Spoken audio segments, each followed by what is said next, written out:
عارفين احنا واقفين فين دلوقتي؟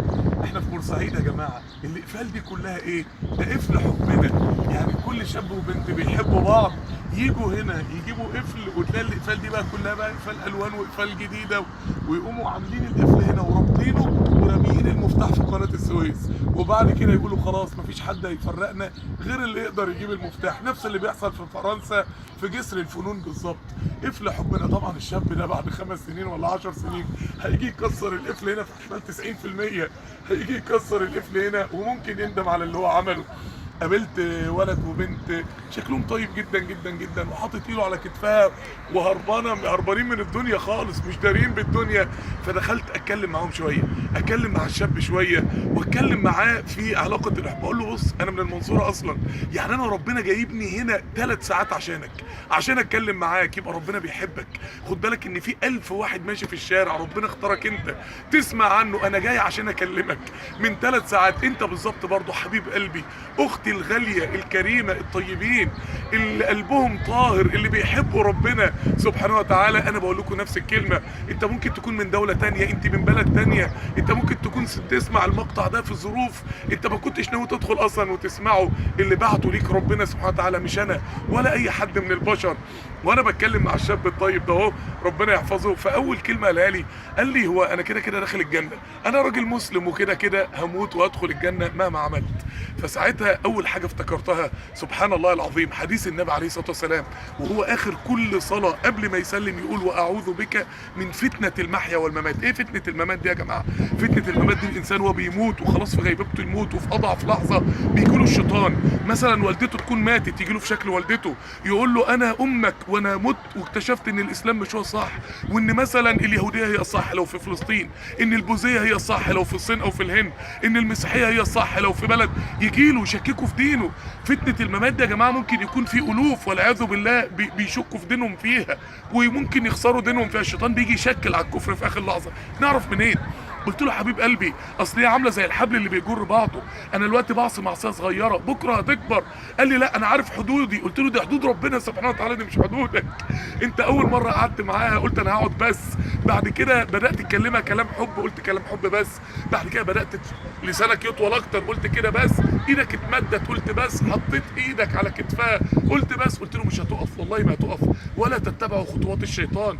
الشيطان قاعد يدبر وعايز يسحبك واحده واحده لحد ما تلاقي نفسك تعديت حدود ربنا اكتر واكتر. قال لي بس ده معصيه صغيره خالص، دي مش من الكبائر. قلت له العين تزني وزناها النظر.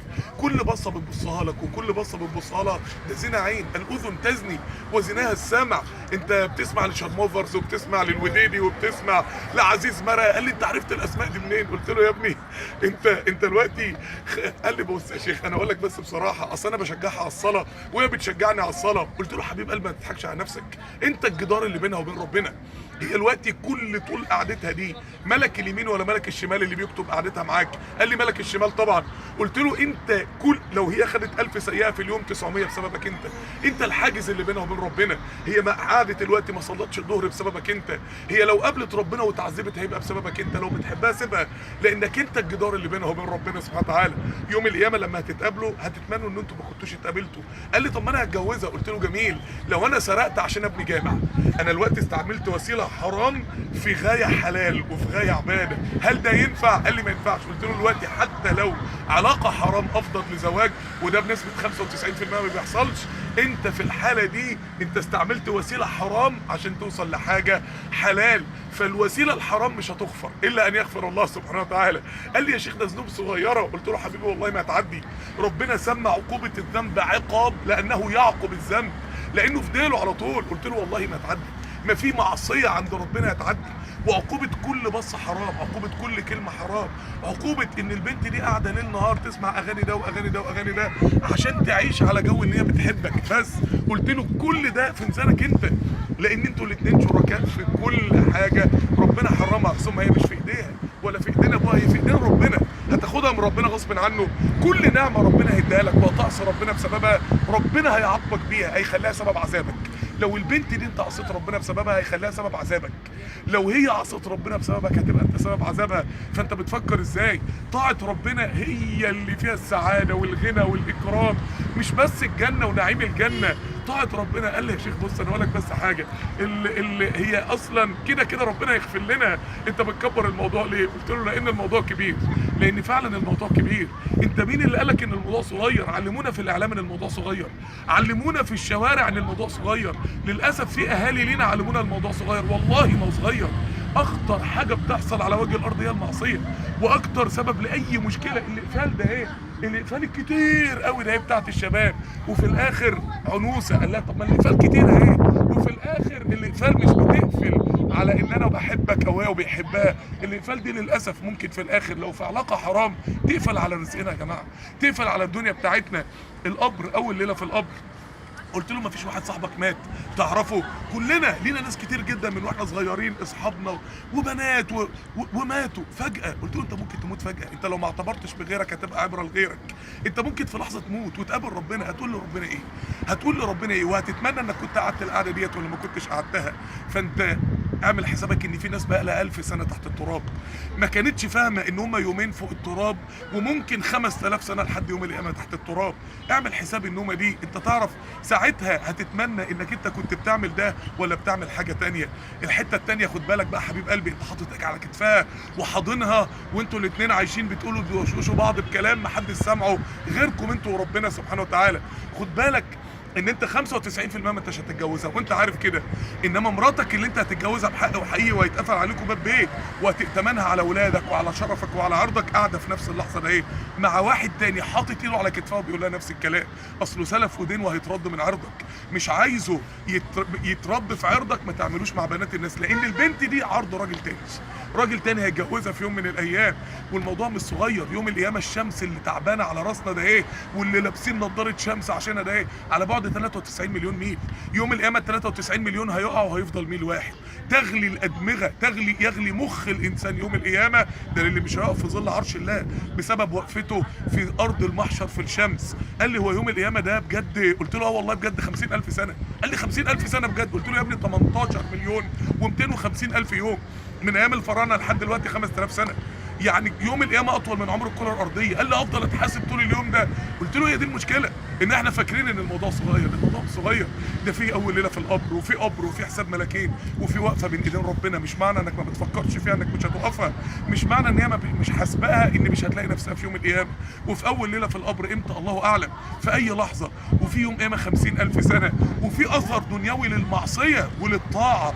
اي طاعه هتعملها هيجي ثمرتها في الدنيا قبل الاخره. قلت له انت عارف انت قاعد معاه بالنهار، الملائكه بترفع الصحائف لله كل 72 ساعه، كل اثنين وخميس. قلت له هينزل ده، انت عارف عقوبه المعصيه اللي انت عاملها دي هتنزل فين؟ ممكن تنزل في صحتك، ممكن تنزل في مادتين، انت طالب في تانية جامعه ممكن تنزل في مادتين نفسك تنجح فيهم، ممكن تنزل في رزقك انك ما تلاقيش شغل تتجوزها بيه، ممكن تنزل في ان ربنا يقلب قلبها عليك، ممكن تنزل في انك انت تلاقي نفسك عندك اكتئاب نفسي وانت قاعد معاها المفروض مبسوط، عندك اكتئاب نفسي. انت عارف عقوبه المعصيه هتنزل فين؟ هتنزل والله ما في معصيه بتعدي الا ان احنا نستغفر الله وربنا يغفر لنا سبحانه وتعالى. الموضوع كبير يا شباب، الموضوع كبير. يا كل شاب وبنت، يا يوسف ويا ساسه ويا بوها ويا توحه ويا روان ويا شيماء ويا الاسماء الرهيبه اللي مكتوبه والقلوب، والله ما هسيبك ابدا، وبيني وبينك قفل عمري ما هسيبك الا لما المفتاح. 90% من العلاقات ده يا جماعه لا تنتهي بزواج، 90% غير المعاصي تبقى تذهب لذتها وتبقى حسرتها.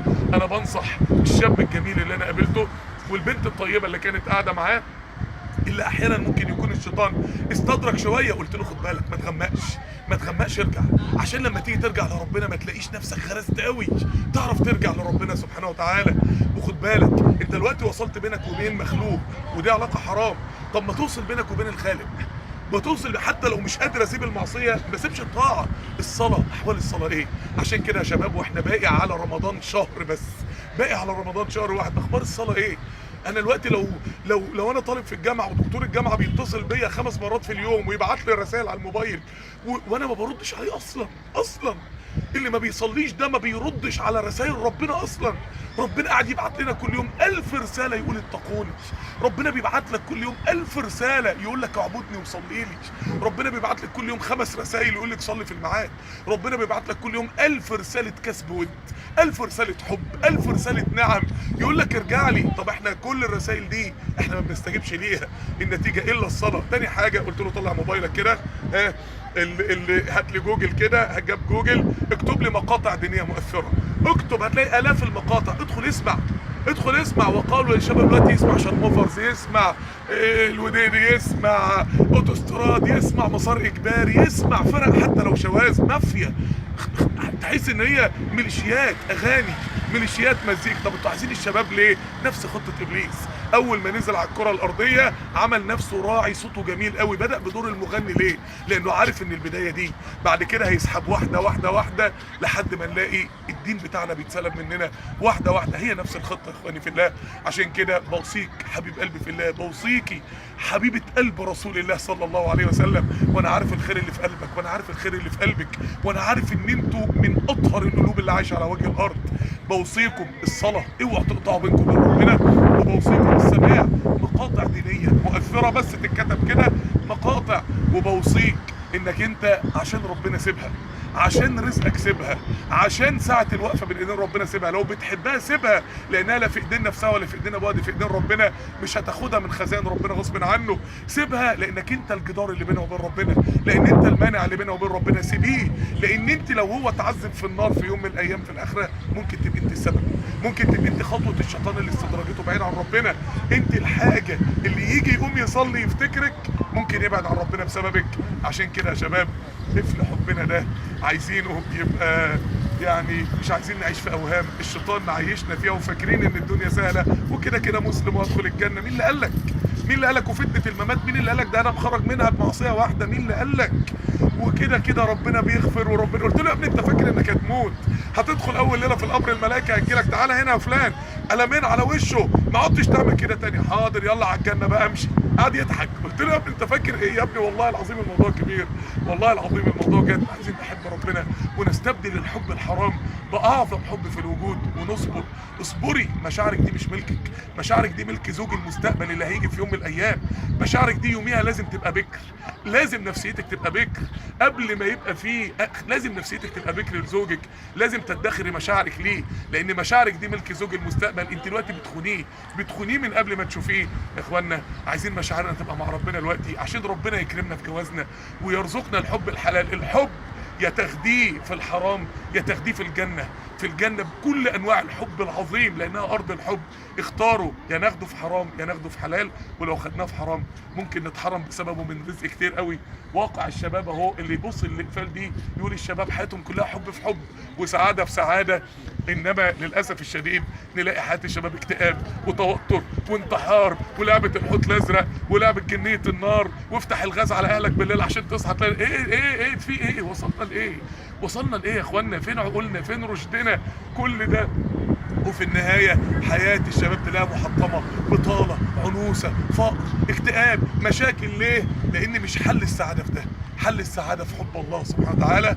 لو ليك واحد صاحبك عارف ان هو بيحب بنت شير له المقطع ده، لو ليكي بنت صاحبتك عارفه انها بتحب ولد شير لها المقطع ده.